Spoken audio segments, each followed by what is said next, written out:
আওয়ামী লীগের উপর থেকে এই নিষেধাজ্ঞা সরকার তুলে নিতে বাধ্য হতে পারে, ইনক্লুসিভ নির্বাচনের দিকে যেতে বাধ্য হতে পারে। ইকোনমিস্টের মূল ভাষায় যেটা বলা হচ্ছে যে মে মাসে আওয়ামী লীগের উপর যে নিষেধাজ্ঞা দেওয়া হয়েছে সেটা সরকারের একটা বড় ভুল সিদ্ধান্ত।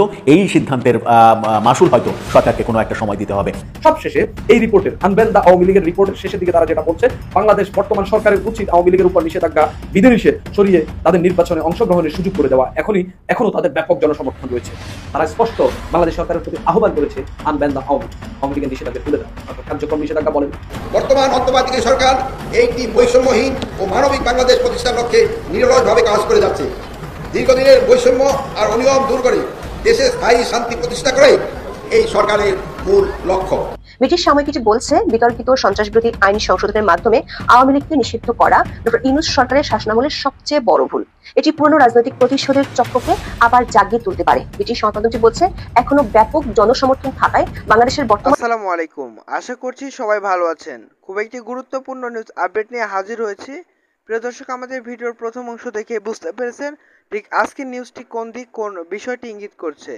তো এই বিষয় নিয়ে আমি আর বেশি কথা বলছি না, চলুন দেখে আসি আজকের কাঙ্ক্ষিত ভিডিও। তারপরে এই বিষয় নিয়ে আপনাদের সামনে করছেন যে আওয়ামী লীগের উপর থেকে এই নিষেধাজ্ঞা সরকার তুলে নিতে বাধ্য হতে পারে, ইনক্লুসিভ নির্বাচনের দিকে যেতে বাধ্য হতে পারে। ইকোনমিস্টের মূল ভাষায় যেটা বলা হচ্ছে যে মে মাসে আওয়ামী লীগের উপর যে নিষেধাজ্ঞা দেওয়া হয়েছে সেটা সরকারের একটা বড় ভুল সিদ্ধান্ত।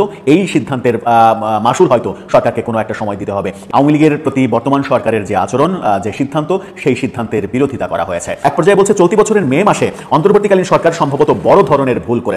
তারা দেশের অন্যতম প্রধান রাজনৈতিক দল আওয়ামী লীগের কার্যক্রম অনির্দিষ্টকালের জন্য নিষিদ্ধ ঘোষণা করেছে।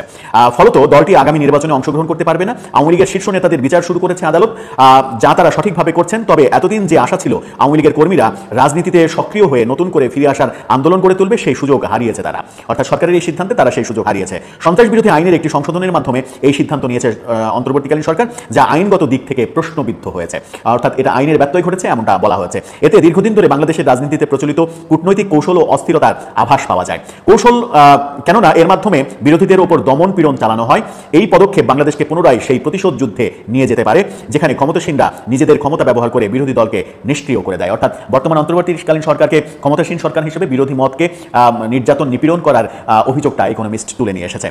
সেখানে আরও বলা হচ্ছে বাংলাদেশের নেতাদের উচিত আওয়ামী লীগের ওপর থেকে নিষেধাজ্ঞার বিষয়টি আরও ব্যাপকভাবে বিশ্লেষণ করা। অনেকেই হয়তো এই ধারণার সঙ্গে একমত হবেন না, তবে দেশের সব থেকে পুরনো এই দলের সবাই নৈতিকভাবে কলঙ্কিত নয়, যেটা সবাই বলছেন যে আওয়ামী লীগের কিছু মানুষ হয়তো দোষ করেছে। আওয়ামী লীগের যে কোটি কোটি সমর্থক, ভক্ত, ভোটার, তারা তো কোনো দোষ করেনি।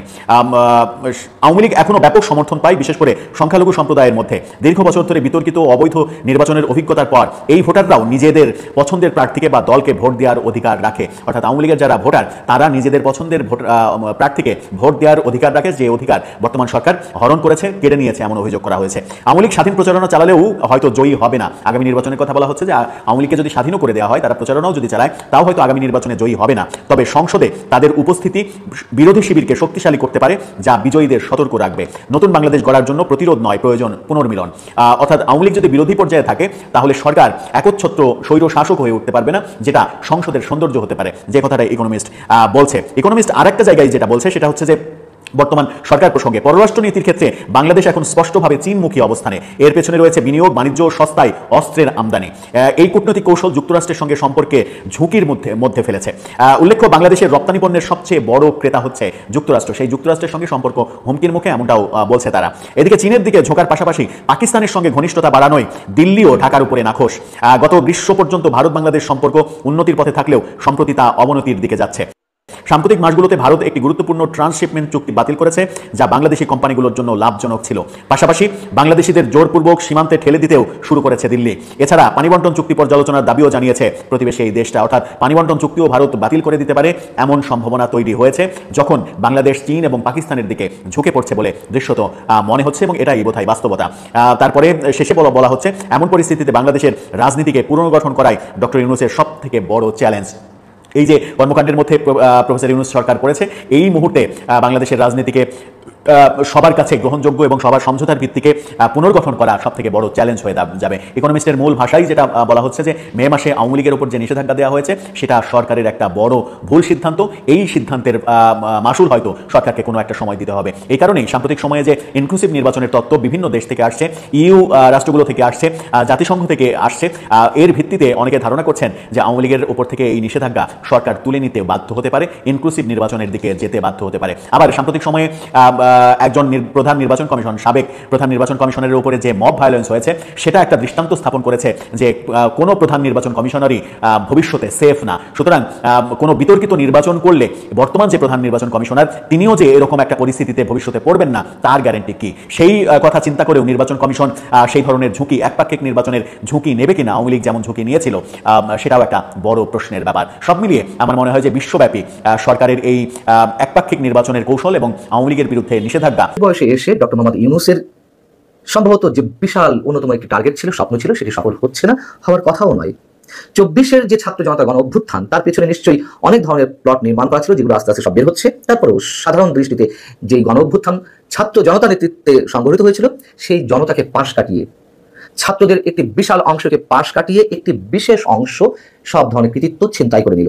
অর্থাৎ যাদের নেতৃত্বে এনসিপি বা জাতীয় নাগরিক পার্টি গঠিত হয়েছে, এবং সেই কৃতিত্ব পরে আবার ডক্টর মোহাম্মদ ইউনূস বা ডক্টর মোহাম্মদ ইউনূসের অনুসারীরা ছিনতাই করার চেষ্টা করছেন, এবং যার কারণে 8 আগস্ট নতুন বাংলাদেশ দিবস ঘোষণা করা হয়েছে, তাই না? মানে তার নেতৃত্বে সরকার গঠনের দিনটিতে আমি প্রথম থেকে বলছিলাম যে নতুন বাংলাদেশ দিবস কোন যুক্তিতে, কোন হিসেবে ঘোষিত হয় সরকারিভাবে, এবং এখন এই ঘোষণা নিয়ে রীতিমতো যুদ্ধ শুরু হয়ে গেছে ডক্টর মোহাম্মদ ইউনূসের সাথে, সেই কৃতিত্ব ছিনতাই করা ছাত্রদের সঙ্গে, এবং তাদের সাথে রয়েছে জামাতে ইসলামী। 3টি দিবস ঘোষণা করা হয়েছে এই জুলাই আন্দোলনকে কেন্দ্র করে। 17 জুলাই শহীদ আবু সাঈদ দিবস, 5 আগস্ট জুলাই গণঅভ্যুত্থান দিবস, 8 আগস্ট নতুন বাংলাদেশ দিবস। জামায়াতের আমির ডক্টর শফিকুর রহমান তিনি তার ফেসবুকে পোস্ট দিয়েছেন, যেখানে তিনি সরাসরি বলছেন 8 নয় 5 আগস্টকেই নতুন বাংলাদেশ দিবস ঘোষণা করা উচিত। এর আগে সেই জাতীয় নাগরিক পার্টি বা এনসিপি তারা প্রত্যাখ্যান করেছে সরকারের এই সিদ্ধান্তকে 8 আগস্ট জাতীয় সরকারি দিবস হিসেবে ঘোষণা করার বিষয়টিকে, এবং দলের শীর্ষ নেতাদের একজন হাসনাত আব্দুল্লাহ তিনি যা বলেছেন আপনারা নিশ্চয়ই মধ্যে শুনেছেন। তিনি বলেছেন নতুন বাংলাদেশের জন্ম হয়েছে 5 আগস্ট, 8 আগস্ট না, 5 আগস্টের সাধারণ ছাত্র জনতার এই অর্জনকে সরকারের কুক্ষিগত করার চেষ্টা মেনে নেওয়া হবে না। খুবই সিগনিফিকেন্ট এই কথাটি, সরকারের কুক্ষিগত করার চেষ্টা মেনে নেওয়া হবে না, আমাদের এটি মনে রাখা দরকার। যাও সাজিদ সালাম আরেক নেতা বলছেন 8 আগস্ট দ্বিতীয় স্বাধীনতা শুরু হয়নি, দ্বিতীয় স্বাধীনতার নষ্টের বা ছাড় দেওয়ার এবং বিপ্লব বেহাতের কর্মযজ্ঞ শুরু হয়েছে 5 আগস্ট জুলাই গণ অভ্যুত্থান দিবস এবং দ্বিতীয় স্বাধীনতা দিবস। সবচেয়ে বড় কথা হচ্ছে নতুন বাংলাদেশ বলে কিছু নেই, স্রেফ একটি সরকারের পতন হয়েছে, এবং মানুষ সম্ভবত এটাই চেয়েছিল, এর বাইরে আর কিছু নয়। এবং শুরু থেকে আমরা দেখছি যে মুক্তিযুদ্ধকে ছোট করে সেখানে 24কে রিপ্লেস করার একটা অপচেষ্টা, এবং ডক্টর মোহাম্মদ ইউনূস নিজেই রিসেট বাটনের কথা উল্লেখ করেছেন। সেই রিসেট বাটন নিয়ে অনেক ধরনের সমালোচনা হলো, মানুষের সন্দেহ সংশয়, নানান ধরনের দ্বন্দ্ব সংঘাতের সৃষ্টি হলো মানুষের মাঝে। যদিও প্রধান উপদেষ্টা প্রেস উইং থেকে সেই রিসেট বাটন শব্দ দুটির ব্যাখ্যা দেওয়ার চেষ্টা করা হয়েছে, যদিও তার কেউ মেনে নেয়নি। এবং অনেকেই বলেছেন বা এখনো বলছেন ডক্টর মোহাম্মদ ইউনূস নিজেকে বঙ্গবন্ধুর পর্যায়ে নিয়ে যেতে চান। যদি সত্যিই তা হয়ে থাকে, স্রেফ ছেলে মানুষই। ছেলে মানুষ এই কারণে যে আমরাও ছোটবেলায় ভাবতাম যে বড় হয়ে আইনস্টাইন হব, বড় হয়ে আলেকজান্ডার হব, এর চেয়ে বেশি কিছু বললাম না। যাই হোক, এবং এর বেশ কিছু লক্ষণও অনেকের কাছে স্পষ্ট হতে লাগলো। বঙ্গবন্ধুকে ফ্যাসিবাদের জনক বানানো হলো, আর সারা বিশ্বে ডক্টর মোহাম্মদ ইউনূসের গ্রহণযোগ্যতা বা তার প্রভাব যে কতটা বিশাল সেটি প্রমাণের চেষ্টা করা হতে লাগলো। ডক্টর ইউনূসকে হিরো বানানোর চেষ্টা করা হতে লাগলো। আওয়ামী লীগের দায় বিভিন্ন জায়গায় অবশ্যই আছে, কিন্তু পুরো মুক্তিযুদ্ধের ইতিহাস মোড় ঘুরিয়ে দেওয়ার জন্য 17 বছরে আওয়ামী লীগের বিভিন্ন পর্যায়ের নেতাদের, মন্ত্রীদের, এমপিদের যে বিচার কার্যক্রম সেটি শুরু হলো যুদ্ধাপরাধ ট্রাইব্যুনালে। যে যুদ্ধাপরাধ ট্রাইব্যুনালে 71-এর মানবতা বিরোধী অপরাধের বিচার চলছিল, এখন সেখানে আওয়ামী লীগ আসামি। মনে হচ্ছে আওয়ামী লীগ যুদ্ধাপরাধ করেছে, আর জামাত হয়ে উঠেছে ক্ষমতার ভর কেন্দ্র। এবং অনেকে তো একথা বলা বলি শুরু করেছেন যে এদেশে খুব শীঘ্রই মুক্তিযোদ্ধাদের ফাঁসি দেওয়া হবে মুক্তিযুদ্ধ করার জন্য। 24 আন্দোলনকে নতুন মুক্তিযুদ্ধ হিসেবে দেখানোর একটা চেষ্টা তো এখনো বলছে। চেষ্টা কি? যে দ্বিতীয় স্বাধীনতা, এটা দ্বিতীয় মুক্তিযুদ্ধ ইত্যাদি ইত্যাদি।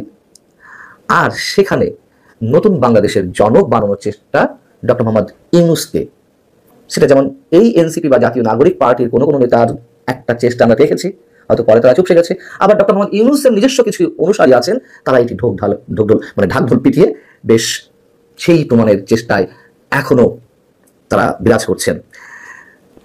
নতুন বাংলাদেশ কোত্থেকে এলো, কিভাবে এলো, কিসের নতুন বাংলাদেশ? এর আগে আমি বলেছি ধরে ধরে দেশের রাজনৈতিক, সামাজিক, অর্থনৈতিক অবস্থা কোথায় গিয়ে পৌঁছেছে, নতুন করে আর সেই বিষয়ে কিছু বলতে চাই না। এখন বিষয় হচ্ছে যে তো দর্শক, এই ছিল আজকের ভিডিও। আশা করছি সম্পূর্ণ ভিডিও দেখেছেন। দর্শক, আসলে সম্পূর্ণ ভিডিও দেখে বুঝতে পেরেছেন ঠিক আজকের নিউজটি কোন দিক কোন বিষয়টি ইঙ্গিত করছে। তো দর্শক, এ ব্যাপারে আমি আর বেশি কথা বলছি না, বেশ কয়েকটি গুরুত্বপূর্ণ ভিডিও কিন্তু আপনাদের সামনে দেখানোর চেষ্টা করেছি। আপনারা কিন্তু দেখেছেন আমাদের বেশ কয়েকটি গুরুত্বপূর্ণ ভিডিও। দর্শক, আমাদের ভিডিও সম্পর্কে আপনার মূল্যবান মতামত অবশ্যই কমেন্টস করে জানিয়ে দিন। নতুন হলে অবশ্যই সাবস্ক্রাইব করে আমাদের পাশে থাকুন। দেখা হচ্ছে নতুন কোনো ভিডিওতে। সে পর্যন্ত সবাই ভালো থাকবেন, সুস্থ থাকবেন। আল্লাহ হাফেজ। দেখা হচ্ছে নতুন ভিডিওতে।